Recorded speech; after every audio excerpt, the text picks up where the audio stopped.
Welcome to the Building a Safer Evansville LGBTQ plus learning series, session 1 of 6 on terminology in the LGBTQ plus community. Today's takeaways are, can I appropriately use pronouns? And do I know what the letters in the acronym for LGBTQ plus mean? With an activity at the end to determine your pronouns and ways that you can use them in your daily interactions. To start, we'll talk about gender identity and sexual orientation. Gender identity is personal, as in how we see ourselves. I identify as male. Sexual orientation is interpersonal, as in who we are attracted to romantically, emotionally, and sexually. I identify as straight. There are some faulty conclusions about gender and sexual identity that seems to think that gender identity and sexual orientation are one and the same when they're not. Gender, as we said, is a very personal thing. It's how you identify to yourself. Sexual orientation is how you interact with other people on those romantic, emotional, and sexual scales. Expression, gender expression, sexual expression, those are also things that are often linked together. Just because somebody might dress like you think a typical gay person would doesn't necessarily mean that they themselves are. It's just how they express themselves. As you can see over here on the right, this is a genderbread person. It's a really, really wonderful guide to help explain the ideas of identity, attraction, sex, and expression to people who may not know exactly what they mean or are familiar with them. So we'll go ahead and start with identity. Identity is how you in your head experience and define your gender based on how much you align or don't align with what you understand your options for gender to be. Again, it's a very personal thing for that. It doesn't necessarily influence how other people see it. Attraction is how you find yourself feeling drawn or not drawn to some other people in sexual, romantic, or other ways. This can often be categorized in gender in terms of how you feel attracted to another gender.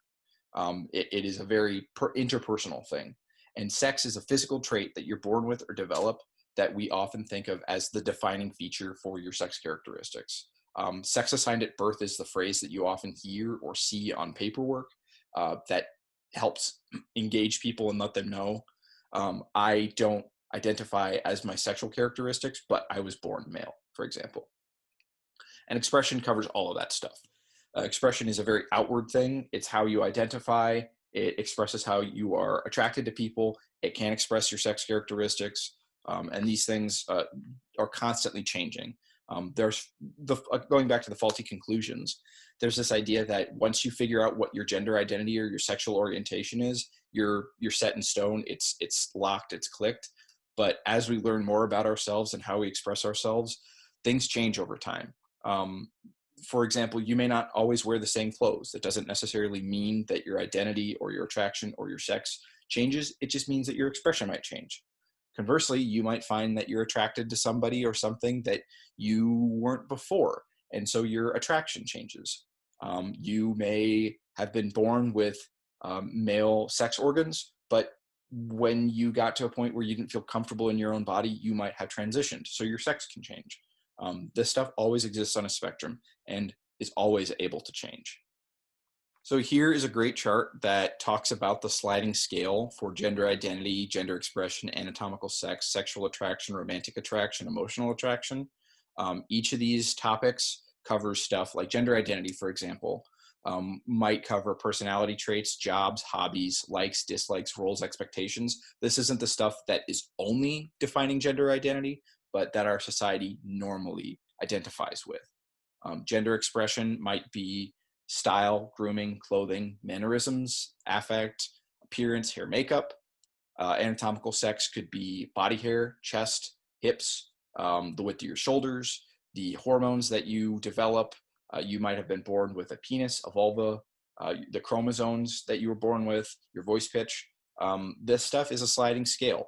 It is not the same for every single person that you meet. It's not the same from you to your significant other. It might not be the same from for example, the women in your family. It is different for every single person, and that's important to recognize because people learn more about themselves as they grow.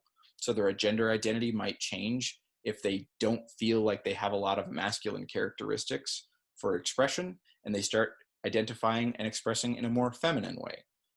These things change over time, like everything, like people change. And I think the most important thing to remember about this is that You can see it right in the middle of the graphic.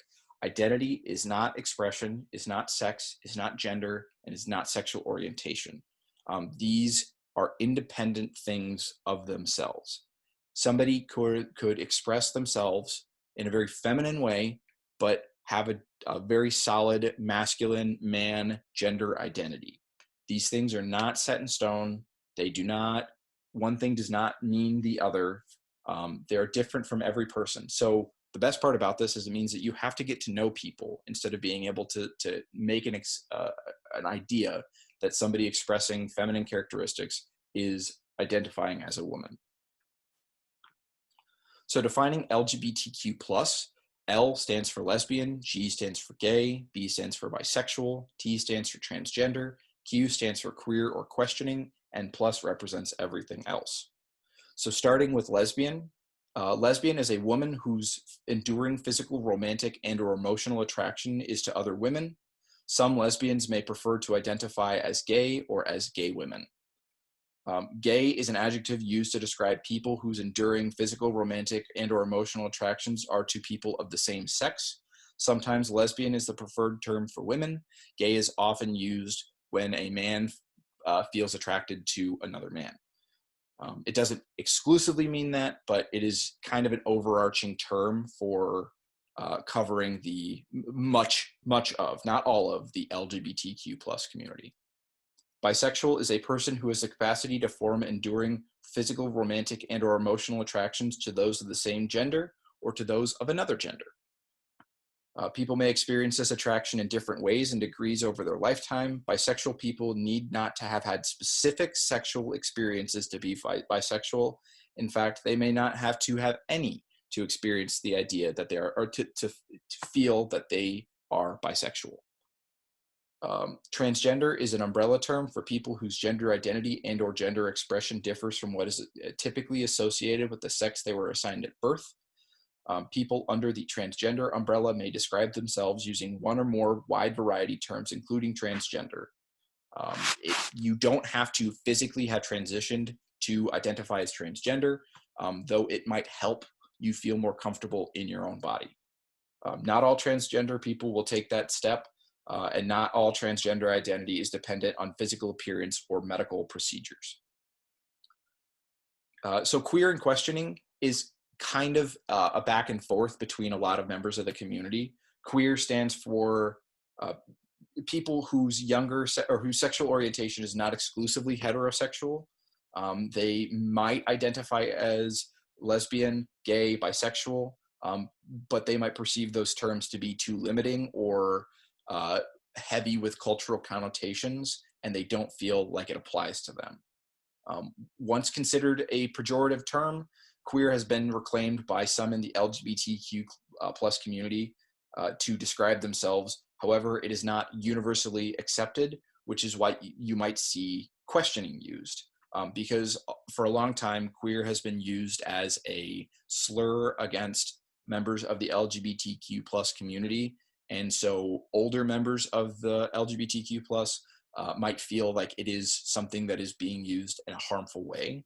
And so questioning has kind of been used to fit that same gap for a long time. It is also used to help people who are figuring out what their sexual orientation or gender identity is.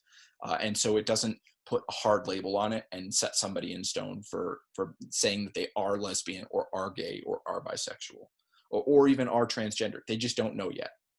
And plus covers everything else in the simplest way possible. There are so many different topics to cover for that.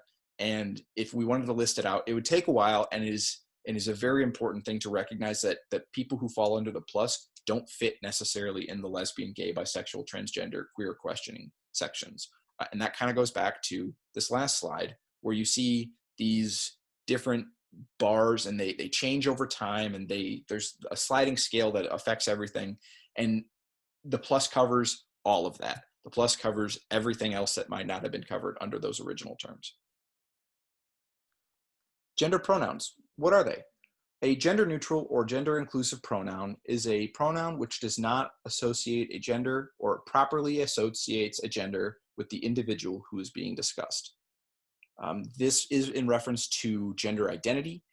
Somebody who may have been born a woman, but now identifies as male or identifies as gender neutral, you would use different pronouns than the ones that you would use from their birth.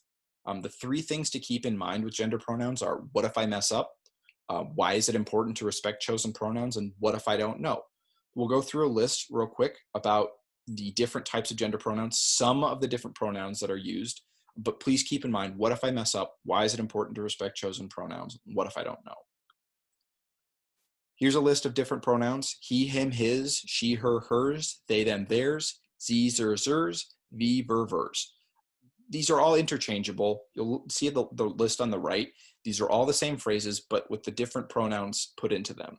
He is walking, she is walking, they are walking, sie is walking, vi is walking. At the end of my email, I have my pronouns listed: he, him, his, so that way if somebody is speaking about me in reference, they will know how to properly identify my gender or my sexual orientation: he, him, his. This is really important to use, especially if you are just, say, a straight white male who doesn't consider themselves an ally in the LGBTQ plus community, but might not necessarily have any idea of their gender pronoun beyond he, him, his. This is really important to use, because if I say to somebody, if I start a conversation and say, hi, my name is Mark, he, him, his, it makes it more likely that people will be able to bring up their gender identity. It helps build those safety factors. People feel more comfortable if you use your gender pronouns just in everyday conversation, everyday emailing. If you write a letter to somebody and you properly identify your pronouns, they're far more likely to use them with you, and then you can use them. They're more than willing to share that with you. They want you to be engaged with that. You don't want to misgender somebody. If somebody was born female and now identifies as male, you don't want to keep referring to them as she. You want to use the proper he, him, his when talking about them. So going back, what if I mess up? If you mess up, it needs to be a small thing and you need to move on. You should thank the person, say, I'm sorry. Don't make a big deal of it. Don't try and beg for forgiveness. Just say, hey, I'm sorry. Thank you for correcting me on your pronouns, and then just move on. It's super easy. If you make a bigger deal of it, the person that you are speaking to might feel even worse about it, and you don't want to add to that anxiety. You don't want to add to that uncomfortableness for them. And you just need to respect the people, which moves into the why is it important to respect chosen pronouns? Because somebody has felt comfortable enough to share with you what their actual gender identity is, and you need to respect that because they feel vulnerable. They may not feel welcomed in everyday society. So doing what you can to use their proper chosen pronouns, to introduce yourself, to be the first person to make that step, so they don't have to be like, actually, but this is actually what it is. They would feel more comfortable with you right off the bat. It's our duty to make our LGBTQ plus friends feel more comfortable in our society, and doing that, like the easiest thing to do is to use proper chosen pronouns every single time that you talk about this person. And what if I don't know? Well, that's really easy. You just ask. The people who identify as they have different gender pronouns are more than happy to correct you, to educate you on that. Don't rely on them to educate you about the subjects, but if you say, hey, I don't know what your gender pronouns are, and they respond with, oh, I identify they, them, theirs, that's super easy. They're more than happy to do that, because it means that you care enough that you're asking the proper questions, and then you are respecting those questions. It's much better than improperly talking about somebody to use the wrong pronouns and then be like, oh, well, I'm sorry, I didn't know, so I just assumed. It's really easy to ask these questions and try and become a better person on that. So what does this mean for our coalition and for our community? Well, it's simple. It means using appropriate terminology. You understand, the first half of this presentation today has been about appropriate terminology. And it's really, really easy to use the proper terms, to use proper pronouns, to use the proper acronyms.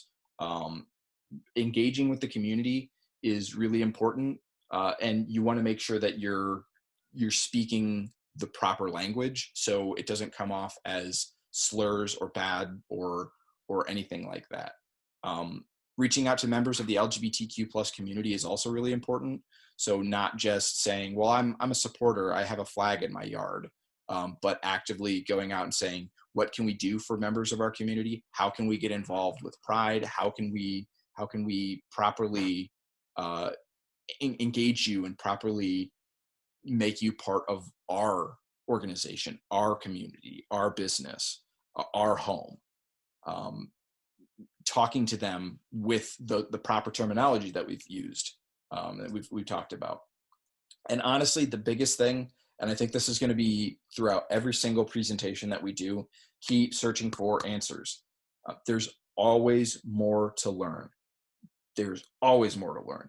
No one person has all of the answers. No one person has all of the experiences from LGBTQ plus communities. You're not going to be able to say, well, yeah, I know all this stuff, so I'm good. I checked all these boxes. There will be another question. There will be another thing that you're confused on. There will be another person that you meet that you might not have the answers for. So always keep searching for answers. And the fact that you are watching this presentation right now shows a huge, huge, huge deal of support for this, because it means that you're actively going out and wondering, what can I do? What do I not know? And how can I learn and become better? So thank you for that. Thank you, thank you, thank you. Today's activity, you can do this by yourself with your business, however you're using this training to better yourself.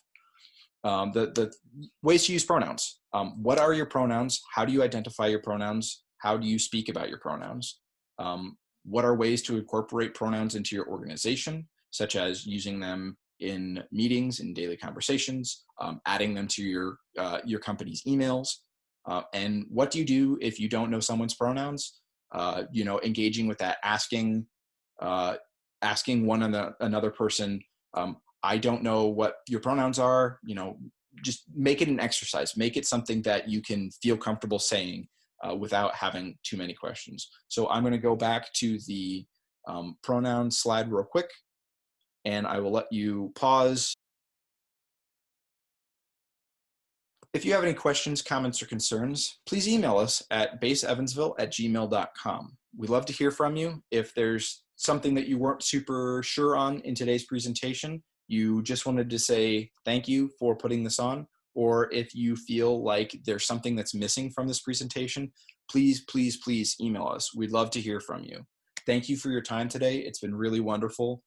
We hope that this becomes something that you can find useful for your organization, and we hope to see you next time. Thank you. Bye.